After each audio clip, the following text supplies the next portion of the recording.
The TV program, it helped me really get the feel for cameras, to work with my equipment, but also at the same time, it helped me understand what it takes to work in the TV industry. It's a place that I grew up, and now that I have a daughter myself, and I have a family to raise here in Northwest Arkansas, I want her to also grow up in a great place. I'm Jose Carranza, and I'm a portrait of a Springdale graduate.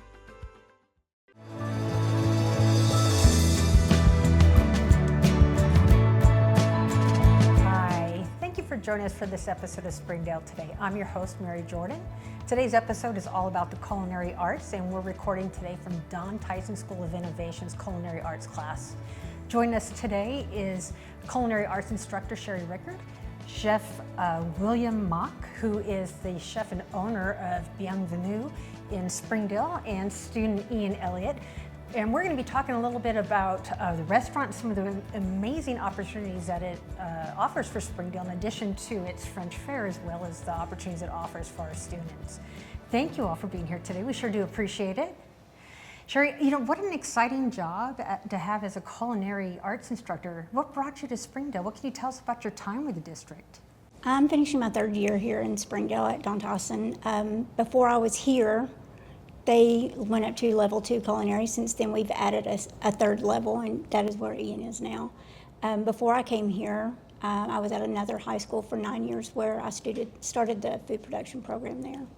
And what do you bring as far as culinary experience to the district? 9 years at another school where I started the program. Additionally, I've coached 3 teams to competition that's led to some scholarships and first place for state in baking and pastry. How fun is that? And then chef, tell us a little bit about yourself. What led you to opening up a restaurant here in Springdale? It had room, for the most part. I mean, I thought that I could put my restaurant anywhere, and it would attract people. And so when we looked at downtown, they were just now starting construction for a whole bunch of new things down there. So, there's a lot of saturation in Bentonville and somewhat Fayetteville, and so it just seemed to be kind of cool to be on kind of the ground floor in downtown and watch the renovations and revitalization of the area. So, is this the first restaurant you've had an opportunity to open? This is the first restaurant that I've had that where the money comes out of my bank account. And so I've opened, I've been in the business for 23 years now, and I've opened restaurants for other people. This is my first one for myself. And what's the experience been like here in Springdale with that opening for you? Humbling. I think that, I've spent half of my career telling other people what to do with their restaurants, and now it's mine, and so it's very. A lot of that ego goes away because you would think it would increase it, but it doesn't. It actually just rips it right from you because now you're on the hook for all the decisions and for the ultimate outcome of the restaurant. Ian, in addition to being a culinary student, you're also a member of the restaurant staff. I am, yes. What can you share about a little bit about yourself and that experience for you? Well, I'm pretty new to the area. I moved up here about 5 years ago from a little town on the Louisiana border. So I'm kind of accustomed to Louisiana French cooking, but it was a really big jumping from small culinary classes like this to an actual restaurant with chef. And it was scary, but it was something I've really come to enjoy. Why? What is it about it that you do enjoy? It feels like a real version of what I've always wanted to do, which is feed people and be in the industry of food. And Chef, what can you tell us about the restaurant's name, Bienvenue, and how that kind of ties into what you're hoping people experience when they visit? Well, it means welcome. And so I think that's real simple in that, you know what I mean? When you name a restaurant Welcome, we try to do exactly that. And what I tried to do, and not just for the guests, but for the people that work for it too. You know, we try to make it as comfortable as possible working in that environment. I've spent a lot of times in kitchens, and they can be extreme. They can be a lot of them can be very hostile. A lot of them can be, you know, the way people speak to each other, the way people act towards each other, and I would just as soon not deal with all that. You know, I found it so much easier to teach meek people how to cook than hotheads how to cool down. And so we try to make it as comfortable as possible to work there. The way our kitchen's designed, we tried to keep it looking like somebody's home inside the kitchen as much as possible. We don't have like your typical line. We work around this big table, and so everybody can kind of work together and see how we do things. And you know, we eat dinner as a team. We all come in at the same time. We all leave at the same time. We only have one shift, and so we try to make it to where we develop a relationship with each other, and it's very comfortable to be at work. Are there any philosophies that you have as a chef that you really try to make sure that the individuals that you're training for a career really kind of carry forward for themselves? A cooking philosophy we have is that every ingredient has the same culinary value. And so I think that's important because it makes sure that we are being mindful for all the ingredients, not just the ones that are expensive monetarily, you know, filet or lobster or whatever it is, but we want to make sure that stuff like a potato or a Brussels sprout or something like that, that is cooked correctly and that is taken care into the dish, you know. So that's important, and we kind of use that same philosophy for people as well, you know.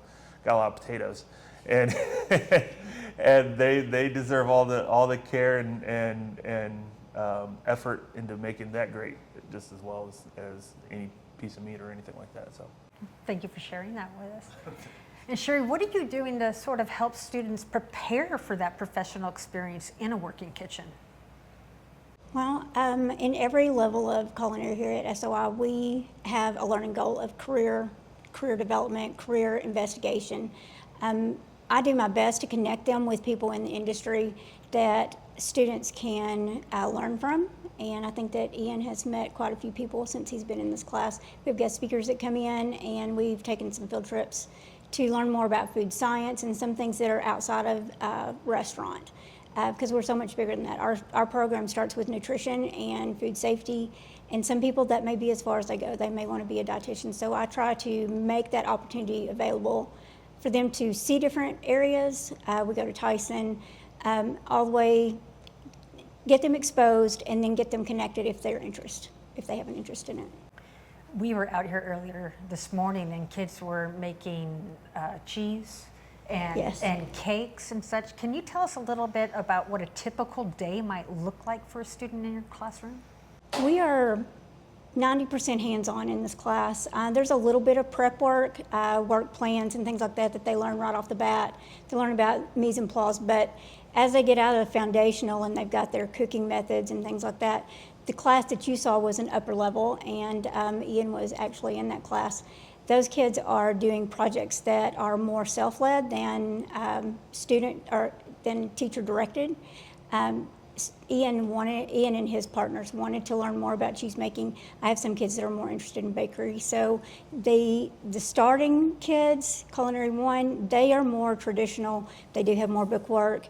But by the time they get to where Ian and end of 2 and start of 3, they're getting to choose more about what they want to do. So right off the bat, they probably do have more book work, but by the end, there's very little of that left.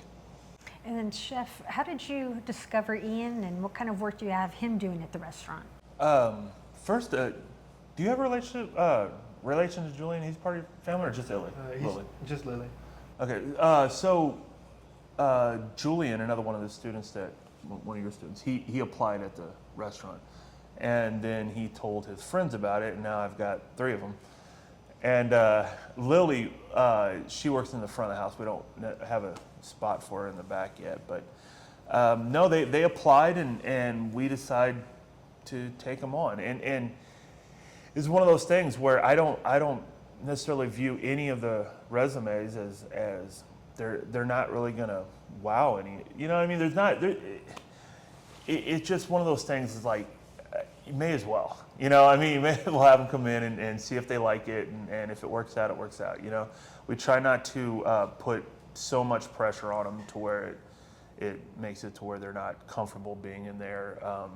One thing, it is a job though, you know, and that is that I think that's probably the biggest transition is, you know, at school you supervise a lot, and when you're getting paid to do something, you actually go in there and work with it. Depending on what they do, a lot of things. I mean, we have a 100% scratch kitchen, so we have people that arrive at 9 o'clock in the morning and work all day, just get ready for night. And so by the time Ian or the other students get there, they pretty much just jump in and find out what we need and what we need done. I think one of the big things is they always go up there like, how can I help? What do I need to do? And so forth and so on. So it may be as simple as organizing the coolers and getting the product. I mean, we have products come in like every single day. And we have to, because we don't have a walk-in. We have a freezer and it's about this tall. So we have to prep a lot of things every day. So, and then when service starts, you work on garde mostly, right? Yeah. And a lot of oyster shucking and plate building, and you make vinaigrettes and the dressings for them, right? Have you done any of the pastry? Nothing too serious on pastry. I've built macarons and ganache tarts and pastries. But you haven't got to No. pipe them yet. No, not yet. We'll work on that, I guess. Another thing is it's a lot of things. So everything has to come out perfect. I mean, it just does, or we have to do it again. So some of the tasks, you know, it depends on if we have time to allow a mess up. I'm not going to get angry about mistakes. We're just going to have to redo them. I'll only get angry if we don't have time to do something over. So what we try to do is make sure that if there is a possibility for a mistake to get made, make sure we have enough time on the clock to kind of take care of it. Well, and Ian, how have you grown as a cook or a culinary artist? It's really helped my view and made me see what it's actually like. And that's something that I was worried about whenever I started going in, is that what if I don't like it? This is something I've looked forward to for 2 or 3 years now, and what if I don't like it? But I did. I really do enjoy it. It's really helped me visualize what I want the final product to be like, and to see what it should be. Sherry, about how many students participate in the program annually? Well, in the 3 years I've been here, our program is limited on space, so we have 96 currently. That's about average. I have 2 advanced classes, and then I have 4 foundational classes. Well, just think about, I think 96 kids, just think about the life skills too. Regardless of what they go on to do, they're learning genuine life skills here, which is pretty cool. All right, so we are recording today from Tyson School of Innovation, where we're talking to culinary instructor Sherry Rickard, chef William Mauk, and student Ian Elliott about the culinary program and the restaurant Bienvenue and some of the opportunities that they present for our students. Chef, about how many Springdale students have you employed? Is it just the 3 at this point? Yeah, we've only been open 18 months.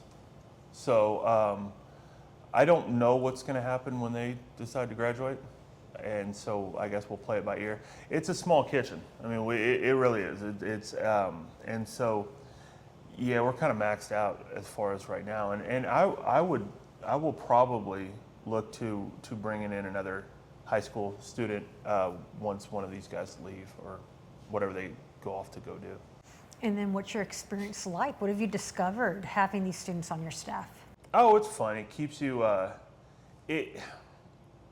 It's different. It's interesting. Like at first, you know, I really didn't expect a whole lot from these kids because I try to make sure that I keep it in mind that they are also students. So it's not just that they're young, because I don't think the age really has to matter. I mean, these kids in Europe are just crushing people, right? But also understanding that they also have other lives and they want to go deal with stuff. Like I used to, as a manager, used to get upset when, one of the kids we would have at the host station or something like that, they would leave for a week or 2 weeks to go on vacation, and they didn't really give us much notice. And then now as a parent, I really understand. It's like, I don't give a crap about your little job. You know what I mean? Like, you're going skiing with us because your mom and I said we're going skiing, And so I try to take that in consideration, that these guys, they have parents to answer to. They have school lives as well. And so I try not to grind them as too hard, And is there anything about the experience that you found challenging or maybe surprising? It's a lot in the kitchen at Bienvenue. It's a lot lighter than I would expect. I've seen the Bear, and I've seen all these cooking shows, and it's also tense, but it's really not in the kitchen of Bienvenue. It can be a lot lighter, and you can crack jokes sometimes. It's really just a fun experience. I'm glad to hear that. And Sherry, how are you hoping that you're preparing students post-graduation? I hope that I'm giving them skills that will benefit them personally, like in their own kitchens in the future, preparing food for their own children and families. But I hope that I'm giving them enough guidance to find what they're looking for, especially students like Ian, who came in and they were like ready. What am I going to do next with this? And he's looked at a lot of options and chosen what he wants to do. I hope that I have given them enough guidance and exposed them to enough that they have an idea of what they want to do. Do they really want to go into college? Do they want to go straight into an industry, or do they really find out that's not their thing? So I hope that I'm giving them that, I don't even know how to say it, give them the pathway to find that. And have you found that the students have been pretty prepared, have a level of preparedness when they come into the kitchen, Chef Mauk? Yeah, so at first, no, right? But I didn't really give it enough actual thought, because in reconsidering that, no, I was wrong. No, they are actually, the readiness isn't necessarily the task of what we're going to do, because I don't expect, you're not going to come in and know how to make a proper mousseline or a consommé or a cuisson blanc or anything like that.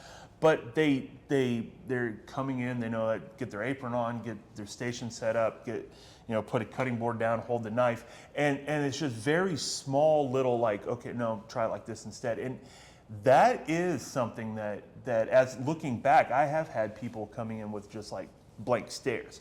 And that is very difficult. When you're like, this is a pot. We put a pot on a stove, and there's a lot to be said to already take over that. And I haven't seen that their skill set is much different than the students coming in from a culinary school. And the thing about culinary school, and this is, I don't know how popular of an opinion this is, but you can almost make the case of a lot of those becoming predatory, where they're trying to charge you $65,000 a year for a $15 an hour job. It just doesn't, that just seems absurd to me, and then still not coming out with the level of education that a restaurant will want anyway. So I think doing this on a high school level is so much better and so much more focused, and not straddling a kid with debt that he's not liable to climb out for several years. Sherry, are there any certifications or degrees that students can earn or earn credit toward while they're going to school here? We currently don't offer any kind of pathway to a degree. We're not connected in that situation yet, but they do have the opportunity to become ServSafe certified, and Springdale will pay for that for free. They can get their handler or they can get their manager if that's something that they choose to decide. We do support that. Have you had your students go on to do some pretty cool things? I have students who work in bakeries. I have one that is in culinary school. Ian, I think, is going to go into food science. Hospitality, we have a student here that's working as a sous chef with a hospitality group. Beyond that, we are still pretty fresh. We are 3 years in, or I am 3 years in of a 6-year program. I think that we have a lot of opportunity there. We are always growing. Ian, you're interested in going into food science following graduation? I am. What can you tell me about that? Well, I did look at culinary schools because it's interesting to me. And I did realize that it is a $60,000 a year thing to get $15 an hour. So it just didn't. It just is. It didn't seem worth it. So I think being able to go get a food science degree and come out making more than that is a really good opportunity and will help me towards what I'm wanting to do. Well, I'm excited for you.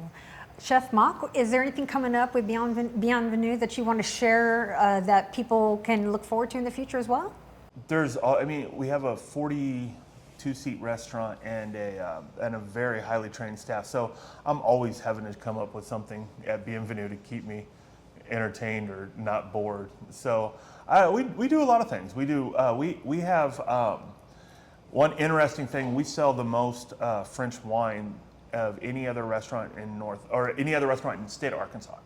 So we have a lot of visitors from France that come over, a lot of winemakers and a lot of wine producers, a lot of people that have chateaus, and they come over. We do special dinners for them and with them, with guests. We're working on, we've got some fun things. I can't really talk about them right now, but I don't know. We change the menu every 6 weeks. We always try to do something and come up with different ways to express ourselves. So stop by the restaurant, check it out, and you'll see what's new firsthand, right? Yeah, absolutely. Share anything coming up with the program or any competitions coming up that you're excited about? We've just finished the NASA competition. We placed 12th out of the nation, so we did That's pretty awesome. good. Actually, Yeah. like 250, right? There was a lot of students. I don't know an exact number, but there were 57 teams. So I'm very proud of them. 12th is huge. We are at the end of the year, so we don't really have any more competitions coming up. We've got some field trips coming, and we might have another competition in class, but currently we're not looking to do any more outside of class this year. Well, everything you guys have shared with us has been amazing today. Is there anything that you want to be sure to talk about that I haven't considered? Hi. Well, good. It means that I did my job then, right? Thank you so much for joining us for this episode of Springdale Today. We're so grateful that you're here to join us, and we hope that you'll join us in the future as well so we can talk more about what's happening in Springdale Today. Springdale Today is a production of the Springdale Public Schools Communications Office. The podcast is hosted by Mary Jordan and is produced and edited by Micah DeLacy. Be sure to subscribe to Springdale Today for free on your favorite podcast platform. And don't forget to follow Springdale Today on social media for episode updates and behind-the-scenes conversations. Thank you for listening. We hope you join us in the future as we continue to learn about the amazing stories happening in Springdale today.